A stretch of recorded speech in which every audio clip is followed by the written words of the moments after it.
చెప్పడం జరిగింది.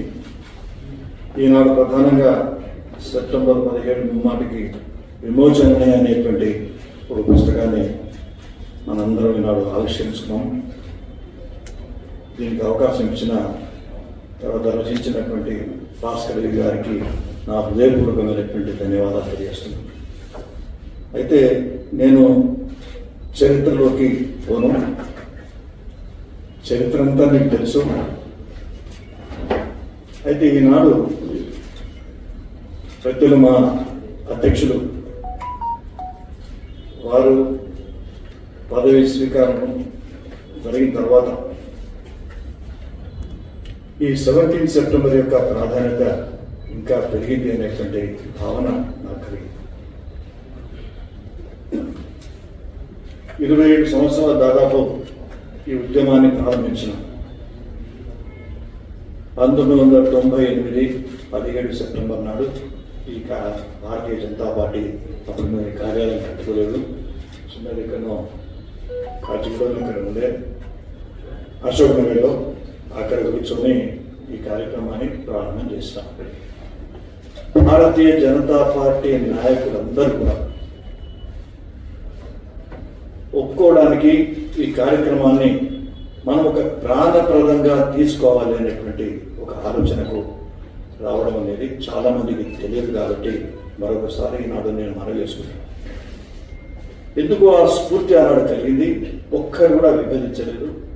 ఈ 27 సంవత్సరాల్లో భారతీయ జనతా పార్టీ ఢిల్లీ నుంచి హైదరాబాద్ వరకు దీనికి సంబంధించి కార్యకర్తల్లో కానివ్వండి, మిగతా నాయకుల్లో కానివ్వండి, ఎక్కడ భేదాభిప్రాయాలు లేకుండా ఈ ఉద్యమాన్ని కొనసాగిస్తుంది.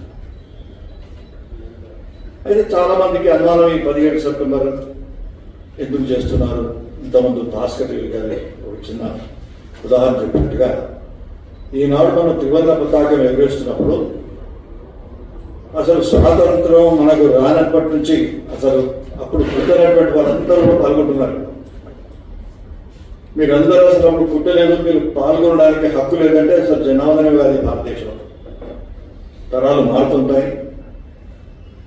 గత చరిత్ర, గత తరం ఇచ్చినటువంటి విషయాన్ని మనం ముందుకు తీసుకుని పోవాలి. కానీ 17 సెప్టెంబర్కు సంబంధించి ఇప్పుడున్నటువంటి కోణాలౌకిక వాదం కానివ్వండి, ఈ విమోచన దీనికి సంబంధించి అప్పటి నుంచే కొంతమంది అవకాశవాదుల్లో ఒక ఆలోచన ఉండింది. కాబట్టి దాన్ని కేవలం కొన్ని కార్యాలయాలు వాళ్ళ ఆఫీసులో మాత్రమే ఆలోచించి మిగతా అధికారికంగా చేయనటువంటి విషయాన్ని అప్పుడు గుర్తించి చర్చించి ఒక కరపత్రాన్ని రూపొందించి 1998 17 సెప్టెంబర్కు 50 సంవత్సరాలు నిండుతుంది. విమోచనే భారతదేశంలో విలీనమే నిజాం సరెండర్ అయినటువంటి దినం. 50 సంవత్సరాల ఉత్సవాన్ని జరపడానికి మేము అదివరకే కొన్ని సందర్భాల్లో చంద్రబాబు నాయుడుతో మాట్లాడడం. అప్పుడు చంద్రబాబు నాయుడు గారు ఫారెన్లో ఉండి వెంటనే మొత్తం ఇంటిమినేషన్ చేసినారు 50 సంవత్సరాల సందర్భంగా అసెంబ్లీని కానివ్వండి, మిగతా కొన్ని ప్రాంతాలు.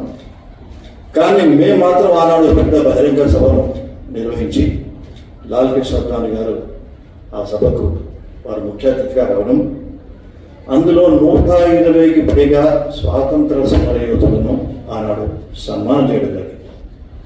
సన్మానం చేసి ఒక ప్రతీక తీసుకున్నాం.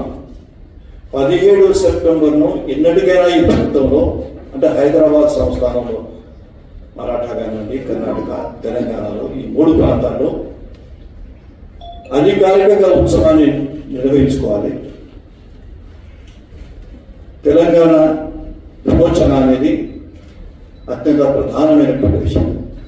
ఇది మరుగున పడడం అనేది సమంజసం కాదు అనేటువంటి విషయాన్ని ఆనాడు ప్రకటించడం జరిగింది. అద్వానీ గారు దాదాపు 120 మంది సమర యోధులకు స్వయంగా వారు పోయి 3 స్టేజ్లు వేయడం జరిగింది. స్వయంగా వారు పోయి వాళ్ళందరూ కూడా శాబాలు కప్పి సన్మానం చేయడం జరిగింది. ఒకవేళ ఆనాడు ఆ కార్యక్రమమే జరుపుతున్నట్టయితే సంఘటనటువంటి పెద్దలు వందే మాతరం రామచంద్రరావు గారు కానివ్వండి, నిజాం మీద బాంబే